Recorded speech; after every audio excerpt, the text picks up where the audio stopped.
Hello guys, welcome to my channel. स्वागत है आपका मेरे चैनल पे। मैं हरप्रीत पटेल बात करूंगा आपसे इस वीडियो में विस्मृत चैप्टर और शिक्षा मनोविज्ञान की कुछ किताबों के बारे में। देखिए, जो सीरीज चल रही है 500 MCQs की सीरीज चल रही है। अभी तक मैंने 2 पार्ट आपको दे दिए हैं। पिछले पार्ट अगर आपने नहीं देखे हैं, डिस्क्रिप्शन में आपको प्ले लिस्ट का लिंक मिल जाएगा, आप वहाँ से पिछले वीडियो जरूर देखिएगा। ये जो सीरीज है 500 MCQs की, सभी राज्यों के टेट एग्जाम के लिए बहुत ही महत्वपूर्ण है। आप अगर इस सीरीज को पूरा देखते हैं, गारंटी देता हूं एग्जाम में आप 30 में से 30 अंक ला सकते हैं। ठीक है, तो शुरू करते हैं आज का वीडियो। अगर आपको वीडियो जरा सा अच्छा लगे, लाइक कर दीजिएगा, शेयर कर दीजिएगा। पहला प्रश्न है, सीखी हुई बात को स्मरण रखने या पुनः स्मरण करने की असफलता को विस्मृति कहते हैं। यह कथन किसका है? मन का, ड्राइवर का, फ्रायड का या रूसो का? देखिए, ये कथन है आपका मन महोदय का। ये ऑप्शन सही है। एक बार ध्यान से पढ़िए परिभाषा।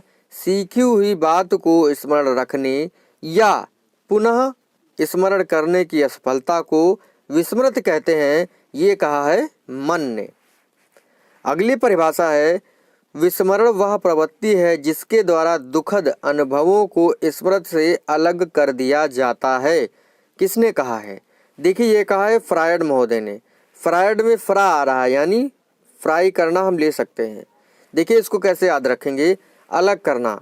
जब लिखा है विस्मरण वह प्रवृत्ति है जिसके द्वारा दुखद अनुभवों को स्मृति से अलग कर दिया जाता है, यानी स्मृति से हम दुखद अनुभवों को जो है फ्राई करके अलग कर देते हैं। ठीक है, इस तरीके से रिलेट करके आप इस परिभाषा को याद रख सकते हैं। अगला है, विस्मृति का चिन्हहास का सिद्धांत जो है किसने दिया है? एबिंगहॉस, गैसेल, ड्रेवर या वुडवर्ड? तो विस्मृति का चिन्हहास का जो सिद्धांत है, ये एबिंगहॉस महोदय ने दिया है। अगली परिभाषा है, विस्मृति का अर्थ है किसी समय प्रयास करने पर भी किसी पूर्व अनुभव का स्मरण करने या पहले सीखे हुए किसी कार्य को करने में असफलता। यह किसने कहा है? सोरेनसन ने, रूसो ने, ड्रेवर ने या मन ने? तो लिखा है, एक बार फिर से पढ़िए। विस्मृति का अर्थ है किसी समय प्रयास करने पर भी किसी पूर्व अनुभव का स्मरण करने या पहले सीखे हुए किसी कार्य को करने में असफलता, ये विस्मृति कहलाती है। ये किसने कहा? ये कहा है ड्रेवर ने। अगला है, विस्मृति के कारण है समय का प्रभाव, मानसिक आघात, मादक वस्तुओं का प्रयोग या उपरोक्त सभी? तो विस्मृति के कारण है उपयुक्त सभी जो हैं, समय का प्रभाव, मानसिक आघात, मादक वस्तुओं का प्रयोग, ये विस्मृति के कारण हो सकते हैं सभी।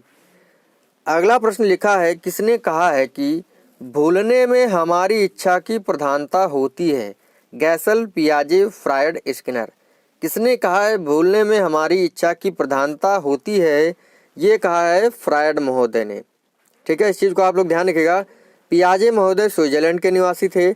इन्होंने संज्ञानात्मक विकास की 4 अवस्थाएं बताई थी। कौन कौन सी, मैं आपको बताता हूँ। इंद्रिय जनित गामक अवस्था जो जन्म से 2 वर्ष की, दूसरी अवस्था बताई पूर्व संक्रियात्मक अवस्था जो 2 से 7 वर्ष की, तीसरी अवस्था बताई थी मूर्त संक्रियात्मक अवस्था जो 7 से 11 वर्ष की थी, चौथी थी 11 वर्ष से अधिक की अवस्था। फ्रायड महोदय ने मनोलैंगिक सिद्धांत दिया है और मनोलैंगिक सिद्धांत की 5 अवस्थाएं बताई हैं। स्किनर महोदय जो थे आपके, ये कहाँ के निवासी थे? ये अमेरिका के निवासी थे। इन्होंने क्रिया प्रसूत अनुबंधन सिद्धांत दिया है। कौन सा सिद्धांत दिया है? क्रिया प्रसूत अनुबंधन सिद्धांत। और इनका जो सिद्धांत है ये आरएस थ्योरी के नाम से फेमस है। ठीक है, यानी आरएस थ्योरी क्रिया प्रसूत अनुबंधन सिद्धांत का उप नाम है। ठीक है, अपने सिद्धांत को सिद्ध करने के लिए इन्होंने चूहे पर 1938 में प्रयोग किया था और कबूतर पर प्रयोग किया था। कब?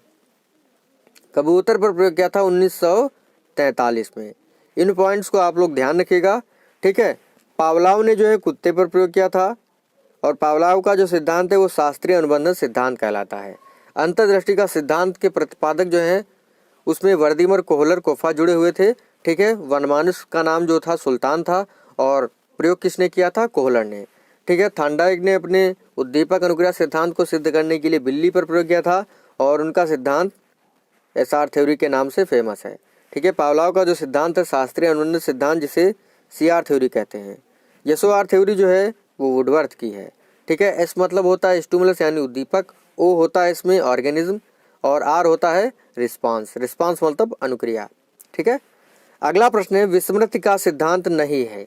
बाधा का सिद्धांत, मनोवृत्ति का सिद्धांत, दमन का सिद्धांत या अनाभ्यास का सिद्धांत।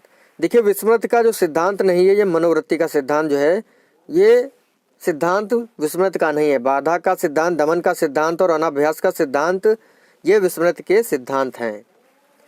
अगला प्रश्न है विस्मृति के कितने प्रकार होते हैं। तो भैया विस्मृति के 2 प्रकार होते हैं, निष्क्रिय और सक्रिय विस्मृति। अगला प्रश्न है व्यक्ति जब दुखद और अपमानजनक घटनाओं को याद नहीं रखना चाहता है तो कौन सा विस्मृति का सिद्धांत होगा। दमन का सिद्धांत, बाधा का सिद्धांत, अनाभ्यास का सिद्धांत या इनमें से कोई नहीं।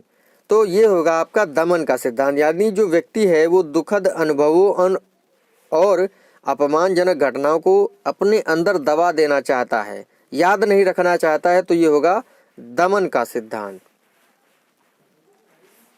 अगला प्रश्न है यदि हम एक पाठ को याद करने के बाद दूसरा पाठ याद करने लगते हैं तो हमारे मस्तिष्क में पहले पाठ की स्मृति चिन्हों में बाधा पड़ती है, फलस्वरूप निर्बल होते चले जाते हैं और हम पहले पाठ को भूल जाते हैं।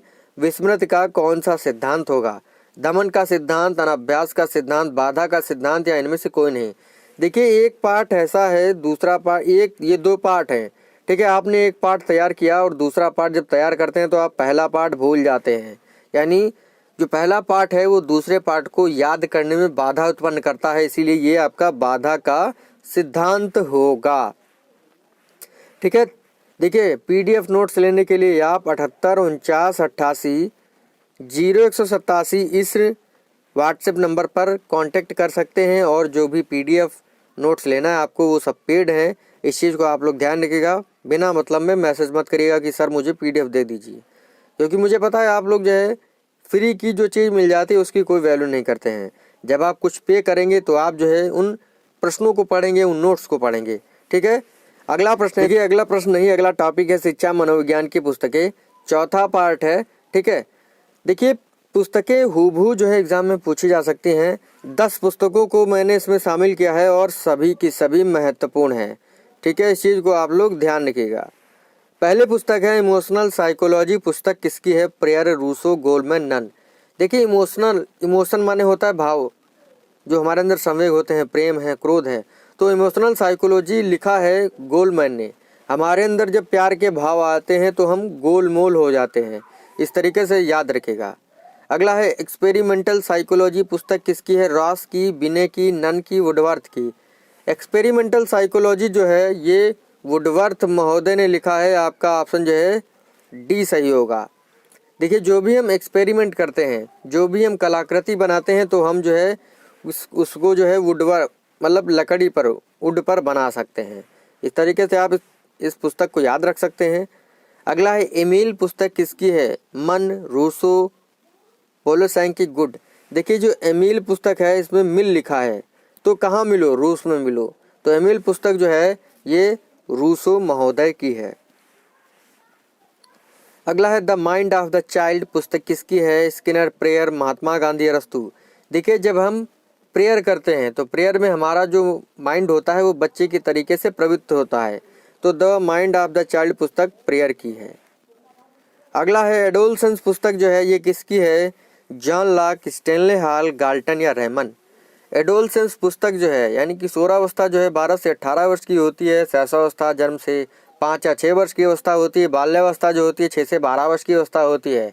एडोलसेंस जो पुस्तक है ये स्टेनले हॉल महोदय की है। ठीक है, एडोलसेंस यानी किशोर अगर हाल में रहेंगे तो उत्पात मचाएंगे, इस तरीके से याद रखिएगा इसको।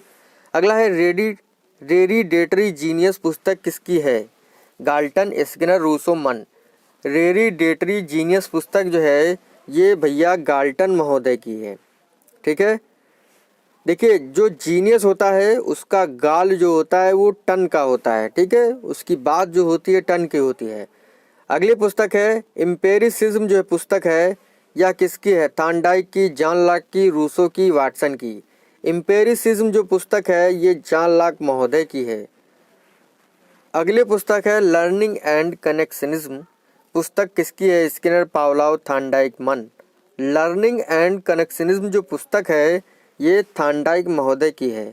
इस चीज़ को आप लोग ध्यान रखिएगा। थॉर्नडाइक अमेरिका के निवासी थे, स्किनर अमेरिका के निवासी थे, पावलोव रूस के निवासी थे। देखिए अगली जो पुस्तक है फील्ड थ्योरी एंड लर्निंग, यह पुस्तक किसकी है? McDougall, Kurt Lewin. देखिए 2 बार हो गया, कोई बात नहीं है, मैकडूगल, डार्विन। तो बताइए फील्ड थ्योरी एंड लर्निंग पुस्तक किसकी है? यह है कूर्ट लेविन की। इसको कैसे याद रखेंगे? फील्ड, आइए कभी हमारी फील्ड में आपको कूर्ट लेविन, कूट लेंगे, इसको इस तरीके से आप लोग जोड़ लीजिएगा। आइए कभी हमारे क्षेत्र में फील्ड मतलब कूट लेंगे आपको, ठीक है, इस तरीके से याद रखेगा।